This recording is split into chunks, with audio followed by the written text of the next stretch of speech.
There's just a ton of political news, and look who we have here, longtime friend of the beat and co-author of The Other Deal, Tony Schwartz. He spoke out before Trump's first campaign about many issues that came to fruition, including attacks on democracy. Meanwhile, consider that midterm voters have rejected and rebuffed many key election deniers, including in states that have pretty broad conservative support. The big lie is a losing platform. Nearly all of Trump's hand-picked candidates for governor and Senate in key races were defeated, including candidates who centered their campaigns on Trump's 2020 election lies. The election deniers, the people that really closely affiliated themselves with Donald Trump's misinformation, lost across the board. She beat Republican Kari Lake, a Trump-endorsed vocal 2020 election denier, a big one. The Democrat there beating that election denier narrowly, which raises the question of whether Donald Trump's sort of informational contagion hurt the very people that he claimed he wanted to win. Had they not just been pushing the big lie so much in election denialism, might it have gone a point or two different, which is always interesting when people actually fool themselves into pushing lies that hurt themselves. That's just politics before you even get to the ethics. As for Trump, of course, he did announce that he's running again this week, but it's not going exactly the same so far. Rupert Murdoch's New York Post trolling him big time. They put the announcement, Florida man makes announcement. Just a little teaser there, no real front page coverage. And then if you go to page 26, the headline, been there, done that. That's how Rupert Murdoch does a dad pun, with scorn. Murdoch's Post, though, did write off Donald Trump back in 2015. Don Voyage saying that the attack on John McCain, who was still seen in good grace by so many moderate Republicans, was some kind of political suicide, which never proved to be the case. As promised, Tony Schwartz, CEO of the Energy Project, is here. He knows Donald Trump in many ways, including how he thinks and writes as ghostwriter, co-author of The Art of the Deal. Welcome back. Thank you. Really nice to be here. It's good to see you. We've talked about the realities of this, not just people saying they don't like someone so they hope they go away in politics, and that Trump at times has been able to lie and will things into at least a widespread perception. I wanted to hear, and I know some of our viewers want to hear, what you think happened first specifically to the big lie and the election denialism. It didn't seem to work for most Republicans. Yeah, I think what happened is something I didn't necessarily expect to happen. I thought we were headed down an authoritarian road that there was no way back from. So I was incredibly surprised and relieved. I was as surprised as I was when Trump won in 2016. I think what it means is that there is a bottom below which at least 50.1% of America won't go. That's what I really think. Do you think skill is part of it? These people weren't as skilled at lying and trying to summon the type of grievance that at least partially worked for him in 16. Well, I mean, look at the reality of it. Herschel Walker may be the worst candidate ever to run for the U.S. Senate in our history. It's an opinion. Mehmet Oz was clearly a weak candidate.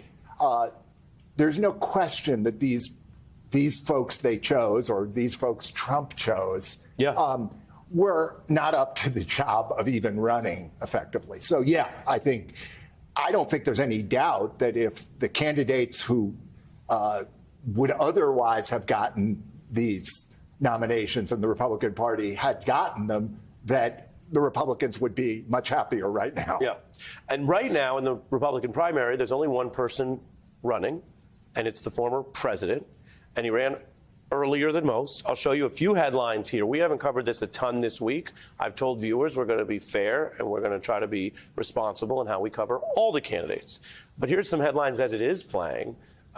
People trying to walk out, Ivanka Trump publicly counting herself out. She could have delayed that. She made it very clear immediately. Right-wing donors backing away. Some say it's different this time and he's weakened. Others say not so fast. You have some knowledge here. Your take for the first time tonight. My take is that if I'm a betting man today, Donald Trump will win the nomination. If I'm a betting man today, Donald Trump will lose the election. The reason I say he will lose the election, which is the important part of this, is that it's very hard for me to imagine who is going to vote for Donald Trump that didn't the last time. Converting back, yeah. Yeah, like who would vote for him that didn't previously vote for him? So the reason I think he will likely be the candidate is that, you know, here's a list I just gathered. See if you've heard of these people. See if you remember any of these people. Scott Walker, Herman Cain, Ben Carson, John Kasich, Rand Paul, Bobby Jindal, Rick Perry, and Lindsey Graham. You do remember Lindsey Graham. Those are all people who ran in 2016 the way Ron DeSantis. Each of those people, or most of those people, had their moment in the sun, and it was a brief moment in the sun.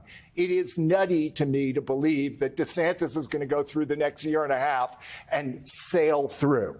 So I think in the end, there'll be 4 or 5 or 6 candidates. They'll split the vote, and Trump has a base, horrifically, but he has a base that I think he will draw on. So I do expect now that he will. But 2 years is a long time. Well, and you're describing the math that matters. It's precisely that it was such a long list that benefited Trump. He was then a first-time candidate, so to speak, and he still did as well as he did in the primary.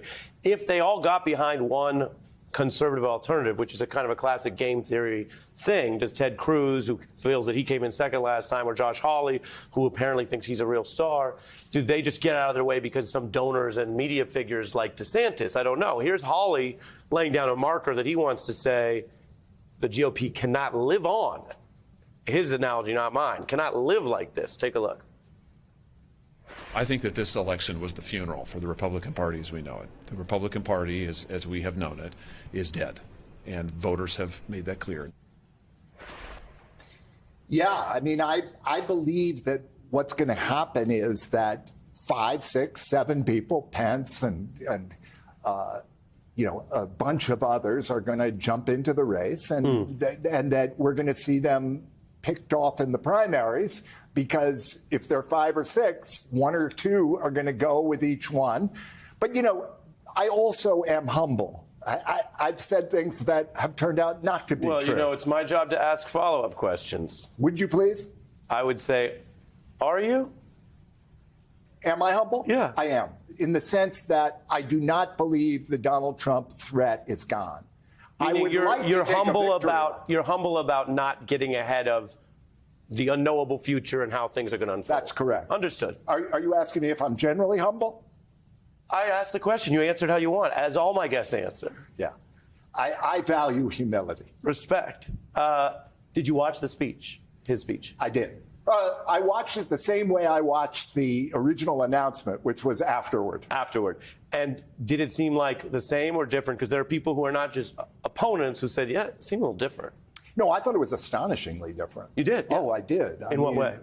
He was soporific. He looked like he'd taken Valium. You did feel that, because you know him. You've sat in the room with him, that he seemed, what, low energy? Low energy, yes. Sorry. It's not a bad nickname for him. No, he definitely seemed low energy. And I think that if you compared it to the 2016 announcement, that had, as crazy as it was, that had an electricity. And I think the reason it was low energy is not that he was fatigued, it's that he was trying to read. And he barely can read. So when he does that, he always seems incredibly awkward, which is why he goes off and starts speaking extemporaneously. Well, reading can be tiring. Reading can be tiring, particularly if it's not something you're especially skilled at. Yeah, and if it's not you. I mean, no. I don't know if you're familiar with the great rapper Ransom. Well, Ari, you educate me on rap every time I come here. Hardest thing in the world to be is something you not. And he was reading that prompter as if he was not an election denier and not a divisive figure and not someone who supports violence. Somebody wrote that up to try to say maybe it'd be a, quote, more responsible thing, and he didn't look into it. Your final thought? That Trump sees the world in a completely binary way. You are either a winner or you are a loser. If you're a winner, you dominate. If you're a loser, you don't exist. You're nobody. The obsession Trump has right now, and will through the period that he runs, is how do I prove that I'm not the loser I actually deep down feel I am?